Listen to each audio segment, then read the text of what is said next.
Hello students, welcome to my channel Easy Mathematics for 11th class.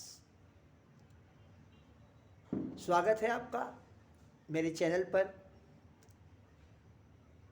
कल मैंने आपको समुच्चय का संक्षिप्त परिचय दिया था कि समुच्चय किसे कहते हैं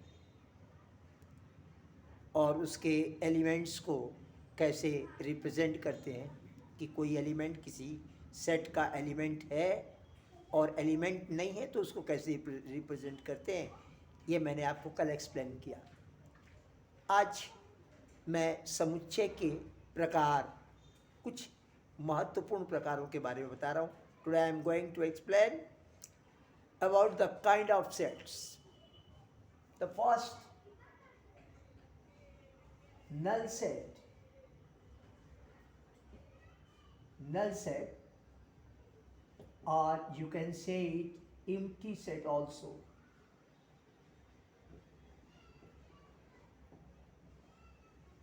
पहला प्रकार जो है रिक्त समुच्चय।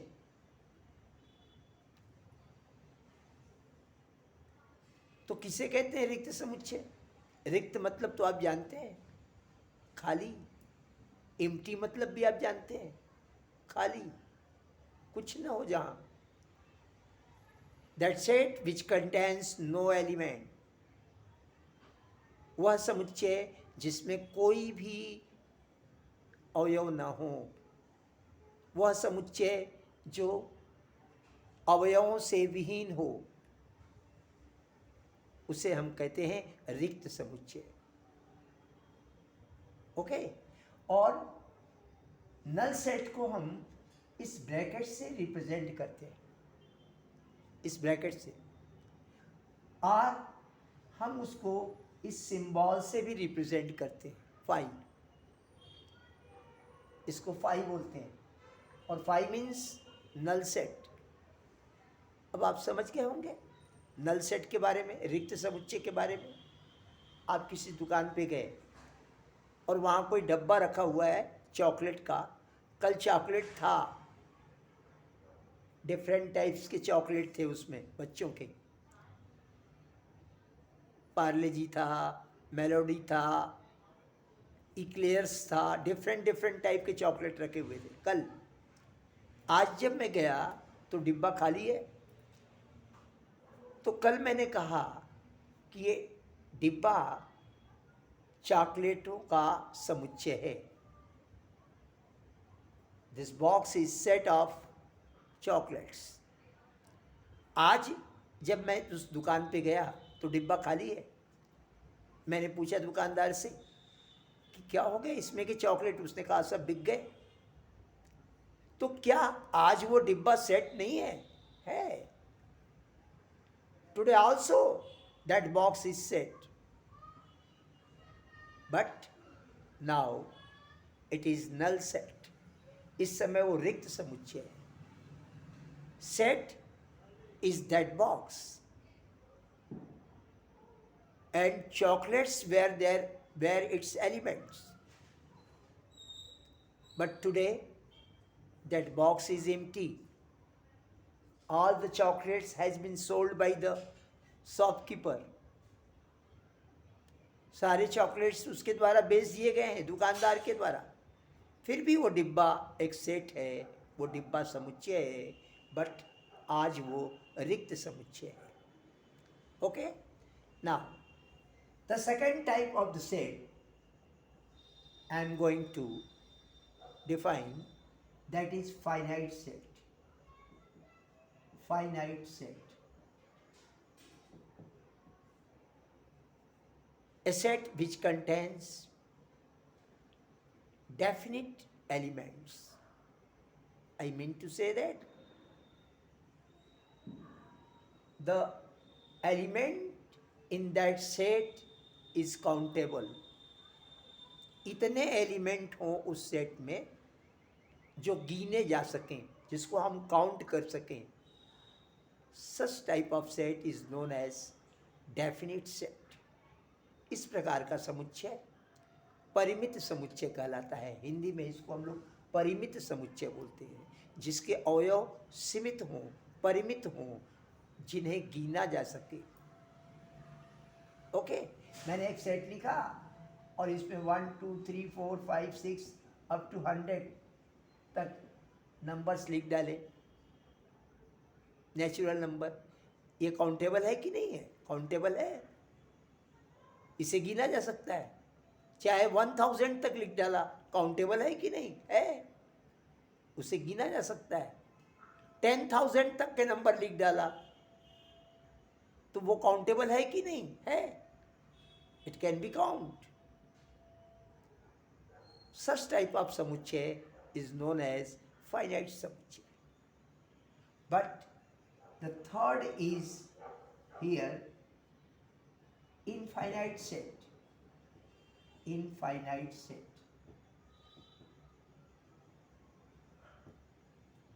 तीसरा जो है अनंत समुच्चय, अपरिमित समुच्चय, इसको कहा जाता है अनंत या अपरिमित।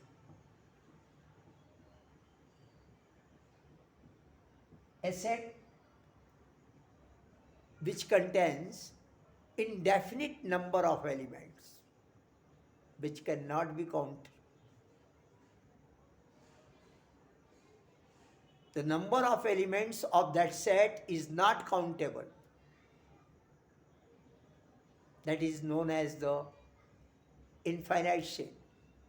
ऐसा समुच्चय जिसके अवयवों को हम गिन नहीं सकते, इतने अवयव हैं उसमें, तो उसे हम अनंत समुच्चय कहते हैं। For the example the example is 1 2 3 4 up to infinity. It is the set of natural numbers. And can you write the greatest natural number? No. So it is the finite set. Infinite set. We cannot count the element of this set. It is represented by n, capital N, the set of natural number. Okay?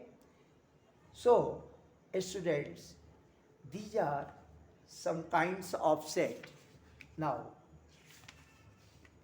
I am going to explain about the exercise 1.2.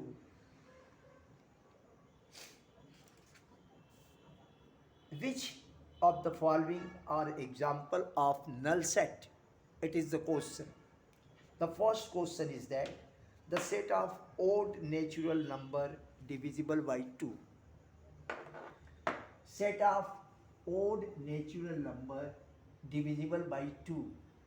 Is it the null set? मैंने कहा आपसे कि एक ऐसा समुच्चय लिखिए, एक ऐसा सेट लिखिए जिसके एलिमेंट ओड नेचुरल नंबर हैं, विषम प्राकृत संख्याएं हैं, लेकिन कौन सी? जो 2 से डिवाइड हो जाती है। तो any such odd number is there which is divided by 2, which is divisible by 2, means the remainder should be 0. क्या ऐसा कोई नंबर होता है? विषम प्राकृत संख्या ऐसी कोई है जिसको 2 से डिवाइड किया जाए और रिमाइंडर 0 आ जाए? नहीं। Then it is the example of null set. It is the example of null set. Okay? ये रिक्त समुच्चय का एग्जाम्पल है। Second question, set of even prime numbers.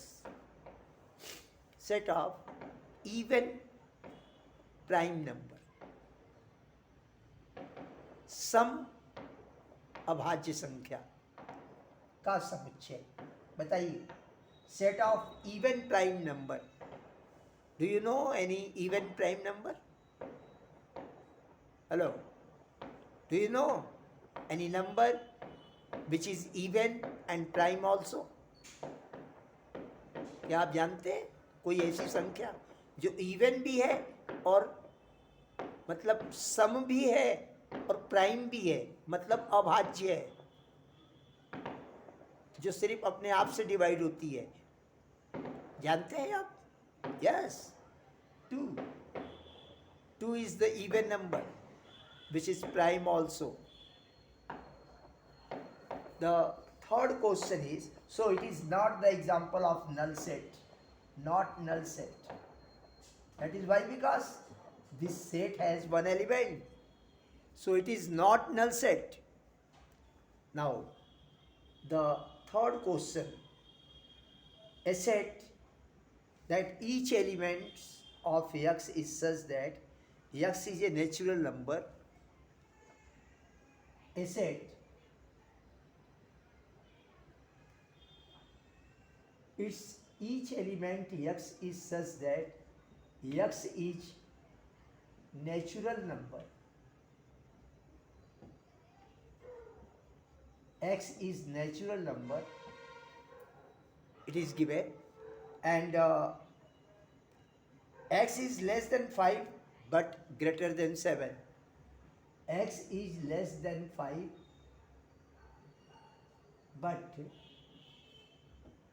x is greater than 7. Is it a set or not? आपसे पूछा जा रहा है कि एक ऐसा समुच्चय जिसका प्रत्येक अवयव ऐसा है जो 5 से तो छोटा है लेकिन 7 से बड़ा है, which is less than 5 but greater than 7. Can you write any number which is less than 5 but greater than 7? No, it is not possible. There is not a such number which is greater than 5, which is less than 5 but greater than 7. So it is the example of null set. That set will be empty. It has no element. Okay, now the next question is that why a set is such that each element y is a point common to any two parallel lines. एक ऐसा set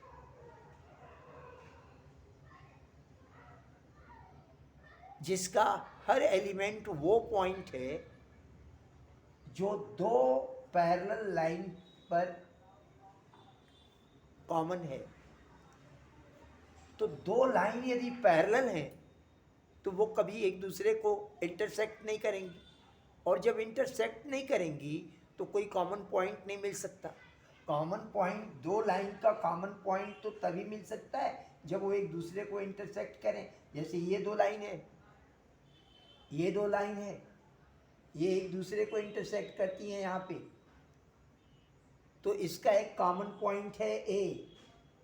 लेकिन यदि दो line parallel हैं तो वो क्या कभी एक दूसरे को इंटरसेक्ट करेंगी?